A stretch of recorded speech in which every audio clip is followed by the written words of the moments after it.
what does, in today's college ball landscape, when a new coach is hired, is brought in, let's say this happens on November 30th. We find out the new coach. Penn State's season has ended November 29th, following their final game against, I believe, Rutgers. November 30th, we find out the future coach of Penn State. What does that look like for a coach now? Because this is an era where there is a lot happening. There are players that are entering the portal. There are players that are, of course, high school recruits committing and coming here. What does that look like for someone coming into Penn State number 30th this season?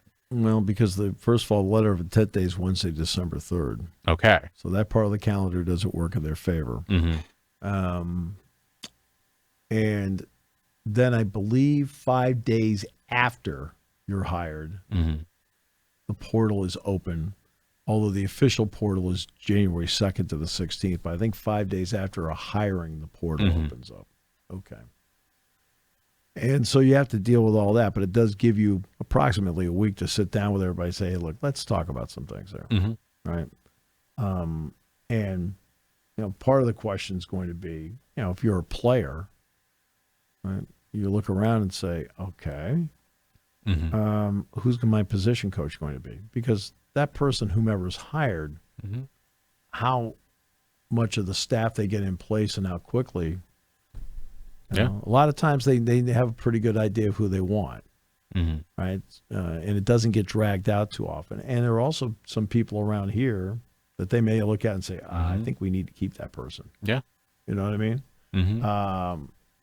And it's a whirlwind. It's a whirlwind. Now, in today's transfer portal world, you can keep yourself in the ball game because of the portal. There's no getting around it.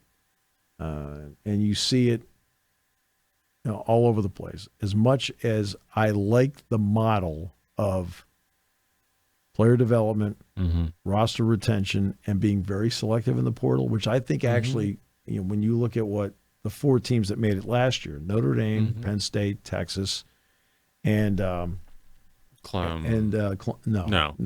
State, Penn State, Notre Dame, Ohio State, and Texas were the four that made it last year. All four are essentially the same model, right? They're pretty heavy on roster retention, and then very selective in the transfer portal. But when you get into a situation like, look at Indiana, overhauled with the transfer portal. Not completely. But like you look at Cooper, like where'd they get Cooper from? No, Tom Allen recruited Cooper. That's his guy. Yeah. Right? I mean, there's a bunch of guys on that team that are Indiana play. I think Aiden Fisher was. He was a scout team guy, stayed there for years. Moved up. Now all of a sudden here he is. Right. So, but they brought in some other people. Yeah. All right. You see what people have done in the portal, but then, and you look at other places. Like Odom's done a good job at Purdue of making them at least. Minnesota had to fight to finish against them. They've got, between the recruiting class and the portal, they have 84 new players on that team. Yeah. Okay. So you can keep yourself relevant, and you can see what Indiana did with Fernando Mendoza. Okay.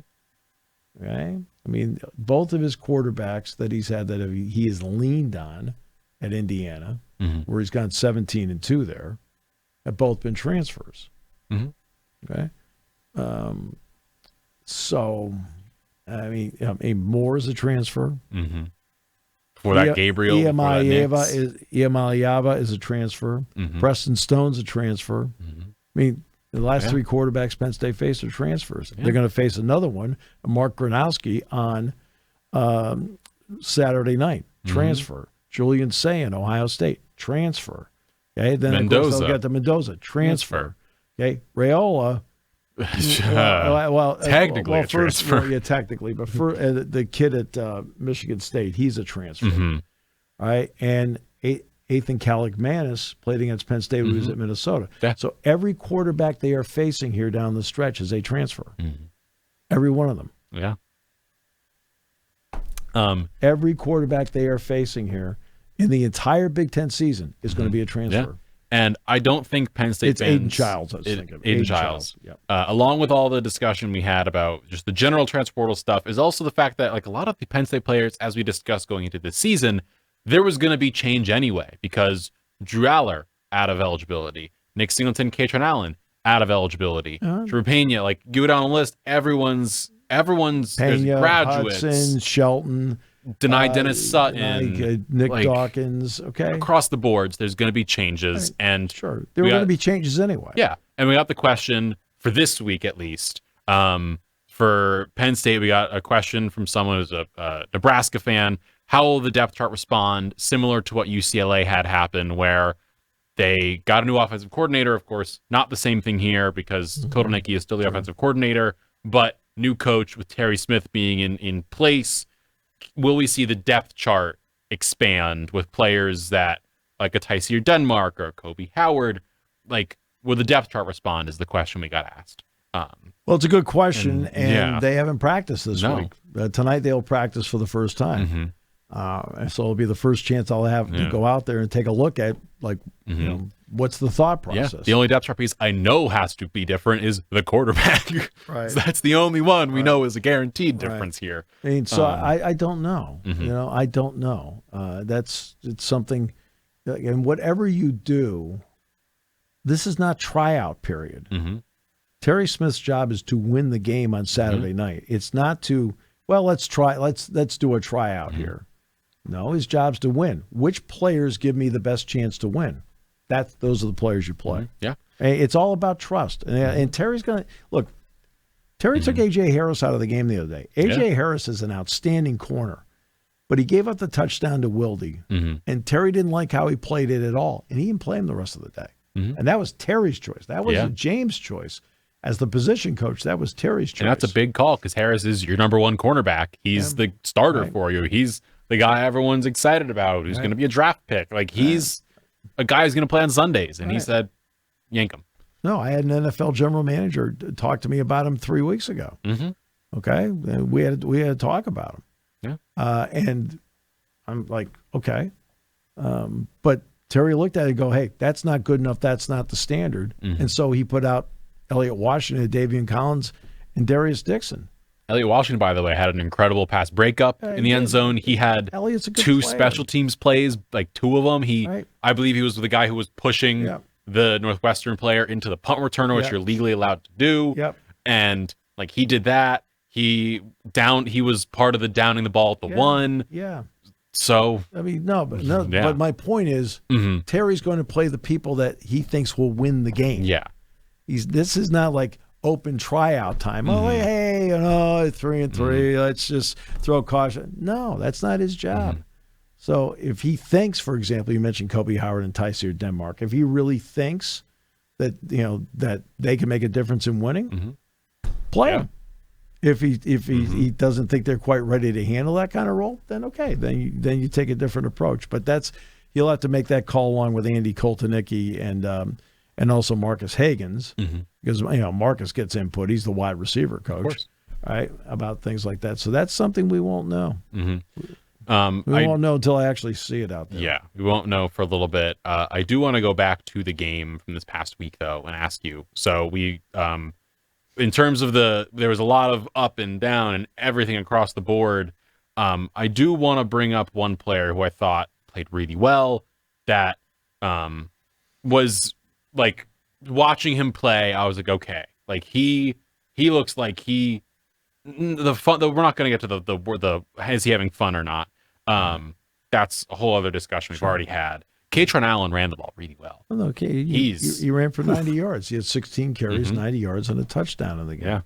Almost had a second one.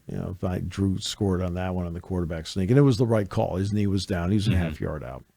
But Katron Allen has had a great offseason.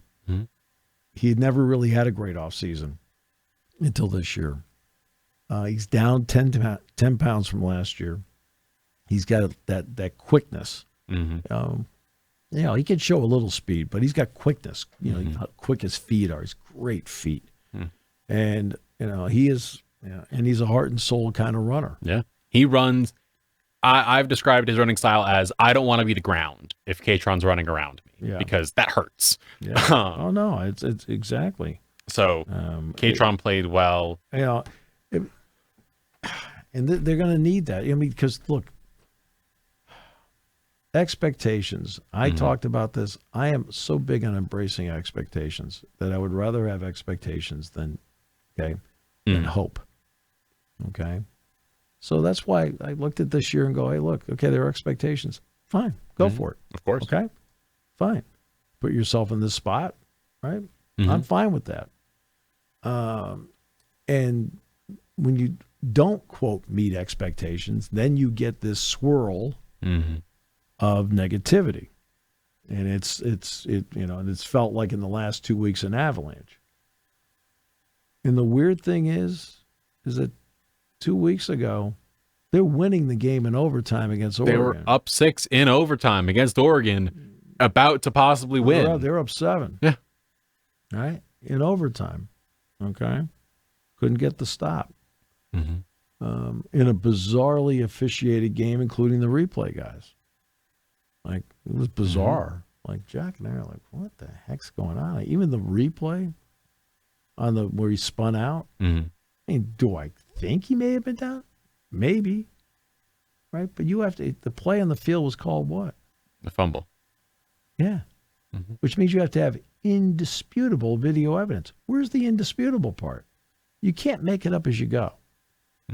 All right? But that's how close you were. I know what the point spread was in the last 2 games. Okay? I don't care what the point spread was. I never have. Okay? For those of you who care about it, that is your problem. Yeah. That is not my problem. They've lost the 3 games by a whopping total of 12 points. 12 points. Right? Now, do I think they're a better team than UCLA? Yes. Do I think they're a better team than Northwestern? Yes. Do I think that they're toe-to-toe and if you get a break or whatever that they could be a little bit better than Oregon? Could be. But they didn't win the games. No. They didn't win the games. And that just expectations tagged on with what has happened the last 3 weeks created an avalanche of negative sentiment. And so what does going forward these next few days before the Iowa game look like for the Nittany Lions? They practice today. Terry will keep it together. I mean, this is where similar routine. Yeah, Terry will keep it together. Okay. That's first of all, the team universally respects Terry. I mean, when James, say something happens and James has to be out of town for something or whatever, it was always Terry that ran the team meetings. He was always the guy to do that. This is, I mean, he's a Penn Stater through and through. This place means so much to him. He recruited a bunch of players on this team, so he's got relationships with a lot of players on this team, like deep relationships with them. They'll play for him. Okay? There's no doubt about it. They will play for him.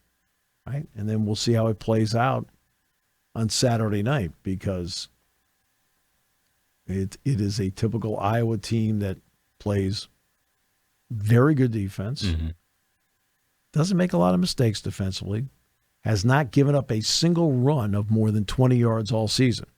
Now, they've given up pass plays. Yes. They've given up 13 longer pass plays this year. But their run defense. They haven't given up a run more than 20 yards all season.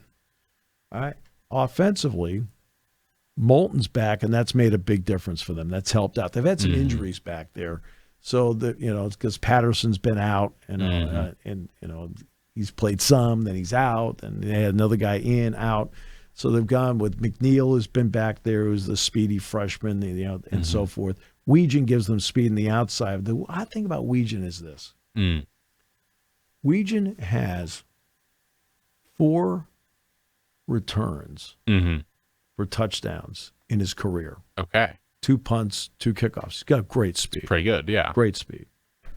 And they will run occasionally a reverse with him offensively. Here's the weird part about Weegan. He's only averaging 5.9 yards a catch. Huh? And that doesn't add up with the guy I see on returns. Yeah. He's got 4. He is second to Tim Dwight. He is second to Tim Dwight in number of returns for touchdowns in Iowa's history. Mm-hmm. And Dwight was a marvelous receiver, great kick return. Tim Dwight was a heck of a player. Right? Well, this guy's got 4 of them. Mm-hmm. He's had one punt and 1 kickoff this year to go with 1 previously at each. So he's got 2 and 2 in his career. He's got 4. Mm-hmm. So you'd be figuring he's probably averaging about 13 to 16 yards a catch. Yeah. 5.9.